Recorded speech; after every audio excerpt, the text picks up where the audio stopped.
sekitar 5 undang-undang yang perlu ditata itu. Yang paling penting itu undang-undang parpol itu Pak. Ada kawan-kawan dosen akademisi yang menyusun undang-undang naskah akademik undang-undang parpol. Mereka sudah bercerita sebagian tuh Pak Fajar Nur Syahid dan kawan-kawan. Sudah ada tekanan-tekanan untuk pasal ini tidak boleh diubah terutama soal pembatasan kekuasaan dan seterusnya. Nah ini kalau partai politik tidak diubah tentu saja sia-sia pelaksanaan pemilu kita. Baik, selanjutnya kita lanjut ke Bu Audra Jovani MPS untuk menyampaikan materi, waktu maksimal 20 menit.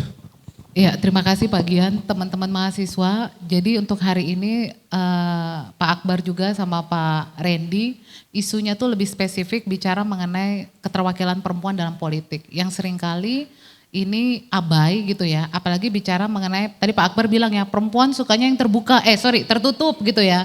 Karena bicara mengenai sistem pemilu proporsional tertutup misalnya. Sedangkan bicara sistem yang terbuka itu memang kalau hasil penelitian yang saya lakukan 10 tahun terakhir ini itu memang gak ramah buat perempuan. Boleh slide berikutnya. Jadi untuk hari ini kita akan melihat gitu ya, termaksud nanti terakhir di poin 6 ada rekomendasi untuk apa yang harus dilakukan untuk penyelenggara negara. Yang pertama kondisi representasi perempuan dari 2004 sampai 2024, 20 tahun terakhir ini. Terus kemudian bicara affirmative action, ada gender quota terkait dengan oligarki partai, dinasti politik, sama jalur rekrutmen politik, sama problemnya apa. Nah kita mulai dari yang pertama. Jadi gini, kalau kita bicara mengenai kondisi representasi perempuan di politik, itu ada 3 hal yang harus kita tekankan gitu ya. Yang pertama itu terkait dengan affirmative action. Kita lihat di tahun 2003 untuk pemilu 2004 itu ada affirmative action, tapi sifatnya hanya himbauan. Himbauan artinya tolong dong 30% itu perempuan masuk ke dalam partai politik dan juga pemilu. Hanya himbauan saja, jadi tidak wajib. Baru nanti di pemilu setelahnya baru diwajibkan bahwa 30% itu harus ada perwakilan perempuan. Nah terus kemudian kalau kita bicara representasi setiap tahun pemilu itu jumlahnya meningkat. Kalau kita lihat di sini itu mulai dari 11, kemudian 21, 22 sampai yang terakhir itu jumlah suara perempuan di politik itu terutama di DPR RI itu adalah 22%. Tapi sayangnya ini juga hal yang pro dan kontra. Ada yang gak setuju bahwa dinasti politik untuk perempuan itu hal yang buruk, tapi di satu sisi itu hal yang positif. Kalau saya ngelihatnya, saya ada di posisi mana, saya melihat itu adalah hal yang positif. Kenapa? Karena kalau kita lihat di DPR RI, 44% legislator perempuan itu berasal dari dinasti politik. Siapa mereka? Mereka itu adalah istri, anak perempuan, saudara perempuan yang berasal dari keluarga elit partai. Kenapa kok banyak sekali mereka yang akhirnya masuk ke dalam politik? Karena apa? Karena mereka sudah tersosialisasikan itu dari dalam rumah. Dan itu sah-sah saja bahwa perempuan dengan dinasti politik ini, maksudnya bicara mengenai keluarga elit partai, itu masuk sebagai anggota legislatif atau anggota atau menjadi pejabat publik. Nah kalau kita bicara prestasi Indonesia gitu ya, bicara kepemimpinan perempuan dalam partai politik maupun DPR, kita punya Ibu Puan Maharani gitu ya. Beliau sebagai pemimpin perempuan pertama di Indonesia, ketua DPR ya. Itu tahun 2019-2024, terpilih lagi 2024 sampai 2029. Namun demikian posisi perempuan sebagai pemimpin partai politik itu sangat kurang. Ada yang tahu nggak selain Ibu Megawati sebagai ketua partai politik di PDIP, ada lagi nggak partai politik lain yang ketua umumnya adalah perempuan? Partai apa? Perindo. Hanya satu ya, hanya dua partai yang memimpinnya perempuan. Nah ini berdampak di affirmative action yang dilakukan. Tadi sudah disampaikan ya bahwa tanpa affirmative action jumlah perempuan kita tuh hanya 9%. Tetapi dengan adanya pemilu terus sampai dengan 2024 itu adalah sistem proporsional yang terbuka. Nanti saya akan kasih tahu apa kelemahan dari sistem proporsional yang terbuka. Namun demikian dari semua keterpilihan itu yang saya sampaikan itu sebagian besar berasal dari calon dinasti politik. Tapi yang sekali lagi saya sampaikan bahwa itu sah-sah saja jika perempuan itu berasal dari dinasti politik. Boleh slide berikutnya? Ya. Nah ini dia. Bicara mengenai kuota gender, nih ini yang tadi Pak Gian udah sampaikan, kita bukan saja perlu merevisi undang-undang pemilu, tapi undang-undang partai politik. Kenapa? Kalau kita bicara konteksnya perempuan gitu ya di dalam legislatif, di sini partai itu seringkali memanfaatkan pencalonan perempuan caleg menjadi strategi elektoral. Artinya perempuan-perempuan yang populer itu yang dipilih untuk masuk sebagai anggota calon legislatif. Nah itu yang dipilih, misalnya artis atau kalau sekarang itu influencer gitu ya, atau selebgram atau apa gitu ya. Atau bisa juga anaknya bupati, anaknya gubernur. Di satu sisi memang itu ada yang sinis gitu ya, tapi di sisi lain itu menurut saya yang saya sampaikan tadi peningkatan gitu ya, bahwa perempuan bisa masuk ke hal tersebut. Bahkan juga bukan bicara perempuan dewasa gitu ya, usia yang matang, tapi juga perempuan-perempuan Gen Z. Karena salah satu anggota DPR RI yang termuda yang ada di DPR RI itu ada dari Sulawesi Utara ya, namanya Hillary atau Brigita ya, itu salah satu perempuan termuda.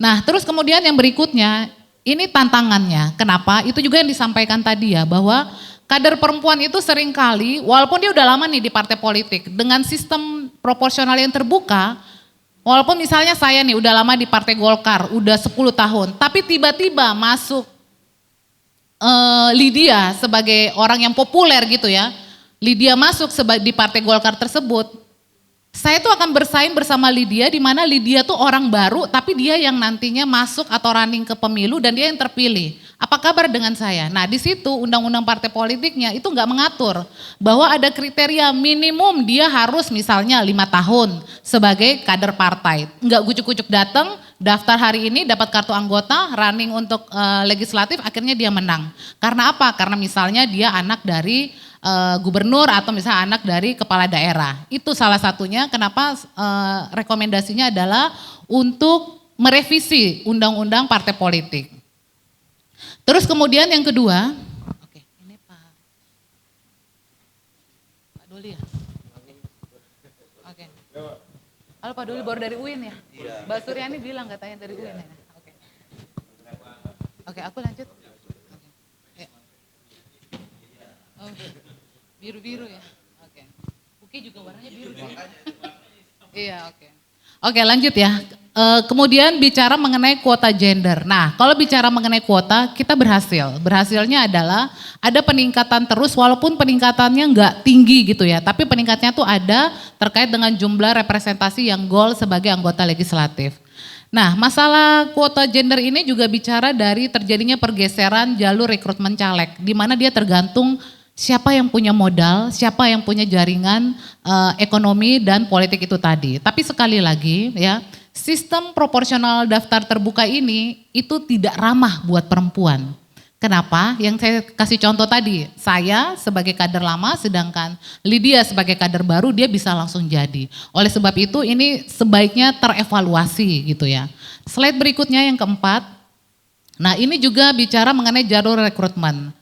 Yang tadi saya sampaikan gitu ya, di DPR RI kasus ini, laki-laki dan perempuan itu kalau bicara mengenai jalur rekrutmen, dia itu 8% ya berasal dari keluarga yang mantan kepala daerah. Kemudian dia wakil kepala daerah, bahkan ada keluarga elit partai. Kalau bicara laki-laki, dia anak laki-lakinya atau saudara kandung laki-laki. Perempuan juga demikian, dia hampir sama dengan laki-laki, namun persentasenya itu lebih banyak. Artinya 56 perempuan yang masuk sebagai anggota DPR RI, dia berasal dari jalur kekeluargaan dan kekerabatan ini. Yang berikutnya, nah ini problemnya. Jadi yang saya catat dari penelitian 10 tahun yang kami lakukan di Prodi Ilmu Politik, itu yang pertama itu terkait dengan affirmative action. Di mana sistem pemilu proporsional daftar terbuka ini nggak ramah atau nggak kondusif bagi perempuan. Ya tentu aja ya, karena gini, perempuan itu kan kalau kita lihat pengalaman politiknya tidak sebanyak laki-laki gitu ya. Apalagi kalau kita bicara mengenai di dapil misalnya, untuk waktunya, belum lagi bicara mengenai beban ganda yang dimiliki oleh perempuan. Karena kalau urus keluarga perempuan, tapi nggak banyak gitu ya perempuan yang juga banyak berhasil atau menjadi role model atau menjadi contoh yang baik atau praktek baik bahwa keberhasilan perempuan dalam partai politik itu banyak juga terjadi. Terus ada juga kompetisi antara calon perempuan ya dalam partai sehingga mempengaruhi politik transaksional. Seperti tadi Lydia yang merupakan anak misalnya ya anak gubernur atau kepala daerah, dia lebih mudah terpilih daripada saya. Kecuali saya punya basis yang besar atau basis yang kuat di akar rumput. Tapi itu realitanya. Terus kemudian strategi elektoral partai politik, di mana perempuan di partai politik yang besar kayak misalnya Golkar, PDIP gitu ya, P3 Gerindra, dia tuh memiliki potensi signifikan untuk terpilih. Tapi tentu saja ada masalah di dalamnya. Mereka itu suka ditaruh di nomor urut yang tidak strategis. Oleh sebab itu nanti direkomendasi, mungkin ini terdengar kuno ya, tapi menurut saya ini masih baik dan juga relevan untuk Indonesia saat ini terkait dengan super system tadi. Bahwa nomor urutnya itu ganjil genap itu diisi oleh laki-laki maupun perempuan. Terus selanjutnya, nah relasi kuasa yang tidak setara. Tentu saja kalau bicara mengenai keputusan perempuan maju politik, dia tidak serta-merta berdiri secara independen bahwa perempuan itu yang bisa menjadi caleg gitu ya atau running. Tapi yang akan ditelepon itu adalah suaminya, orang tuanya. Ini based on research yang kami lakukan di ilmu politik dari beberapa informan yang kami wawancarai seperti itu, bahwa misalnya Ibu Diana, Bu Diana, saya telepon suaminya ya supaya mengizinkan ibu untuk menjadi calon di partai kami. Tentu saja dengan meminang. Itu realita yang terjadi. Walaupun juga banyak juga caleg-caleg yang memang dia maju karena dia punya kompetensi. Kemudian yang berikutnya diskriminasi terhadap perempuan masih terjadi di setiap level. Baik itu di keluarga, konteks budaya gitu ya. Di tempat kerja maupun di institusi politik. Nah salah satu yang kami datang itu di NTT. Budaya patriarki di sana kan cukup kuat ya. Banyak juga perempuan yang berhasil di sana, terutama bicara mengenai DPRD provinsi, jumlahnya itu banyak sekali. Tapi tidak banyak juga mereka itu mengalami tantangan untuk menjadi anggota legislatif. Contoh nih ya, saya tadi baru ngobrol sama Jan. Jan ini dari Sumba ya, Sumba Barat ya. Di mana ada informasi bahwa perempuan caleg yang harusnya jadi di DPR RI, dia harus menjual suaranya untuk tidak jadi atau masuk ke DPR RI. Kenapa? Karena ada deal-deal atau kesepakatan yang terjadi di elit partai. Nah itu salah satu saja. Terus kemudian perempuan jarang menduduki posisi pengambil keputusan di partai dan di parlemen. Jadi posisinya itu enggak strategis, lebih pada posisi yang bidang-bidang gitu ya. Tapi posisi sebagai ketua, wakil ketua atau yang strategis itu ada tapi lebih banyak tidaknya. Yang terakhir, satu lagi, mundur satu lagi. Oke, nah ini maju lagi yang terakhir. Nah ini rekomendasinya.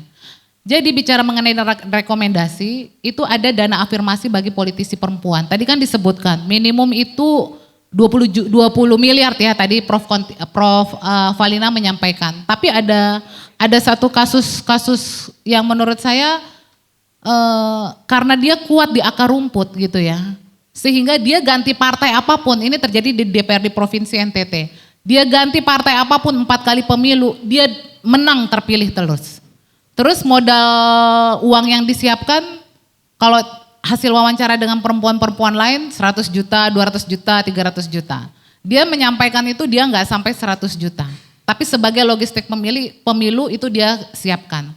Artinya memang yang menjadi kendala buat perempuan salah satunya itu di dana yang harus dikeluarkan gitu ya. Karena ya itu dia tadi ya, perempuan itu kan cenderung lebih caring, terus juga lebih jujur gitu ya. Karena fakta kalau waktu wawancara tuh dibilang caleg laki-laki tuh tipu-tipu kalau datang itu loh. Tapi kalau perempuan itu lebih apa adanya gitu ya. Itu satu contoh saja. Terus nah itu yang tadi saya sampaikan. Yang kedua, super system dalam daftar calon bahwa misalnya nomor urut 1 perempuan, 2 laki-laki, 3 perempuan, 4 seterusnya. Jadi keterpilihan berdasarkan nomor urut itu bisa tercapai dan perempuan bisa masuk. Kemudian tawarannya adalah sistem proporsional tertutup. Karena apa? Karena kaderisasi itu jalan. Atau bisa juga semi tertutup, nanti teknisnya itu bisa didiskusikan. Tapi sekali lagi, sistem proporsional terbuka itu sangat tidak ramah terhadap caleg perempuan atau perempuan untuk masuk di politik. Kemudian sanksi tegas jika tidak memenuhi minimum 30%, entah itu di apa ya, macam-macam ya, bisa disanksi, ya susah juga ya kalau misalnya partai politik disanksi ya, nanti yang ada jadi keributan partai nasional besar, tapi setidaknya ada sanksi tegas jika partai politik itu tidak memenuhi kebutuhan atau minimum 30% suara perempuan. Sebenarnya juga ada satu nih ya, tapi saya pikir boleh juga ya. Jadi minimum itu enggak 30% lagi, tapi 50% atau diberikan reserve seat. Jadi diberikan kuota bahwa perempuan itu misalnya dari DPR RI harus 200 atau setengahnya 250, tetapi memang dengan standar kualifikasi yang ketat. Mereka berasal dari mana? Ya bisa dari aktivis, bisa dari perempuan adat ya, disabilitas gitu ya. Bahkan bisa juga bicara mengenai berdasarkan profesi yang petani, kemudian nelayan atau hal-hal yang berhubungan dengan profesi si perempuan tadi. Itu bagian dari saya terkait dengan rekomendasi untuk mendesain ulang pemilu kita. Terima kasih. Baik, terima kasih Bu Audra. Melihat dari sisi kesetaraan gender, kesetaraan perempuan dan laki-laki dalam sistem pemilu.